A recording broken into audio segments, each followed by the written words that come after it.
Leo tarehe 23 ya mwezi wa sita mwaka 2026 katika Mahakama Kuu ya Tanzania masijala ndogo ya Dar es Salaam kulikuwa na shauri mbele ya Jaji Mbagwa kesi ya Saidi Isa Mohamed na Ahmed Rashid dhidi ya bodi ya wadhamini wa Chama cha Demokrasia na Maendeleo na katibu mkuu wa Chama cha Demokrasia na Maendeleo. Haya yalikuwa ni maombi madogo ambayo yanahusika na lengo la Saidi Isa Mohamed na mwenzake kupata amri za zuio kwa wadhamini wa Chama cha Demokrasia na Maendeleo na vile vile kwa katibu mkuu wa Chama cha Demokrasia na Maendeleo.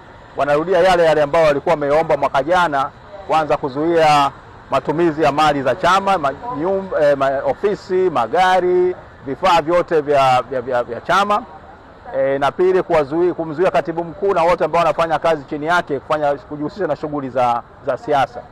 Sasa tarehe ya leo ilikuwa imepangwa na mahakama kwa ajili ya kutajwa kwa shauri hili. Sasa ajabu yake ni kwamba tumeingia mahakamani, mawakili wa upande wa waleta maombi walikuwepo na sisi tulikuwepo upande wa wajibu maombi, lakini wenzetu wakataka kuchomekea kwamba ati hatujaleta kiapo pinzani, na ambacho kwa hiyo kwa maana hiyo kwamba basi wasikilizwe na wapewe amri za zuio zote mbili, kuzuia matumizi ya mali na vile vile kuzuia katibu mkuu na wote ambao wako chini yake kujihusisha na shughuli za kisiasa. Hii kidogo ilituchefua sisi mawakili wa upande wa wajibu maombi, na kwa kweli tulibidi tumweleze jaji kwamba leo ilikuwa ni siku ya kutajwa wala sio siku ya kusikilizwa.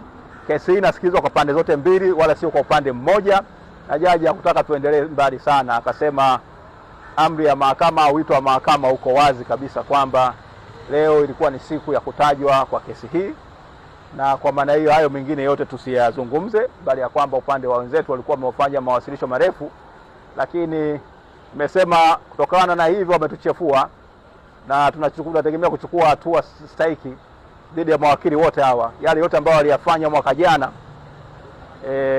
kusababisha Chadema kufungiwa kwa siku 309, nadhani itabidi walipie dhambi hizi, wapeleka kwenye kamati ya mawakili. Hatuwezi tukaruhusu mawakili kushiriki katika matendo maovu na tukawaacha tu hivi hivi na wakaendelea kana kwamba hawajajifunza chochote kile. Tuliwapa nafasi ya kuweza kujifunza, lekea hawajajifunza. Sasa wakati umefika, kama nilivyosema siku ile nyingine, mwana kulitafuta mwana kulipata.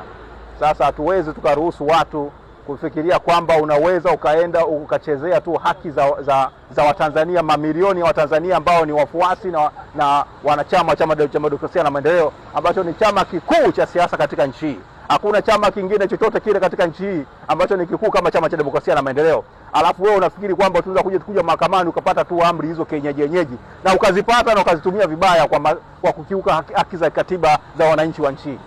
Kwa hiyo tutachukua hatua stahiki dhidi ya hao. Saidi Isa anajiandaa, nikiwapatia tu scoop, maombi yetu hasara ilisababisha Chadema ni zaidi ya shilingi bilioni 100.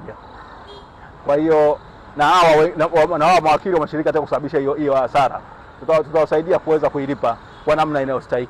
Sasa kesi, jaji baada ya hapo vile vile amesema kwamba kesi hii itakuja, ametupatia nafasi sisi upande wa wajibu maombi siku za kuweza nafasi ya kuweza kuwasilisha kiapo chetu pinzani ambacho tutafanya tarehe 2 ya mwezi wa 7 mwaka 2026, na kesi hii itasikilizwa kama hali ni shwari kabisa saa 6 mchana siku ya tarehe 6 mwezi wa 7 mwaka 2026. Kwa hiyo na kingine ambacho ningependa tu kuambia, nadhani mtakuwa mmeona kwenye mitandao, wadhamini wa Chama cha Demokrasia na Maendeleo na katibu mkuu wa Chama cha Demokrasia na Maendeleo walishapeleka notice ya rufaa katika mahakama ya rufaa dhidi ya uamuzi ule wa Jaji Ngunyare, sehemu ya uamuzi wa Jaji Ngunyare ambao au kuifukuza kwa moja ile kesi ya Saidi Isa Mohamed na mwenzake huyu Ahmed Rashid. Sasa tunapinga rufaa kwamba kesi wanasema kwamba kesi itakiwa ifukuzwe, sio kufutwa, na vile vile atakiwa watoe gharama. Kwa hiyo kuna rufaa hiyo ambayo tumeshapeleka notice ya rufaa, na tutaweza kuiarifu mahakama ni kitu gani ambacho tumefanya na kuangalia kama hii kweli kesi hii inaweza kuendelea wakati kuna rufaa nyingine katika mahakama ya rufani. Kwa hiyo ndio hayo ambayo tulionayo, na kingine ambacho tumekitaka ni kuhusiana wanachama wafahamu kwamba kesi hii ni ya wanachama wote, ni wafuasi wote wa Chadema, wana haki ya kuja mahakamani kuisikiliza, na wasikubali mtu yote anapokuja mahakamani akamwambia kesi imeahirishwa. Kama kesi imeahirishwa, mawakili wa Chadema ndio ambao wataweza kutoa taarifa kwa watu kama kesi imeahirishwa. Wana haki ya kuja na kushiriki katika kesi. Kuna njama chafu ambazo zinafanywa na tumeiarifu mahakama za kuzuia watu kuja mahakamani, wanaambiwa kwamba eti kesi imeahirishwa. Haipo.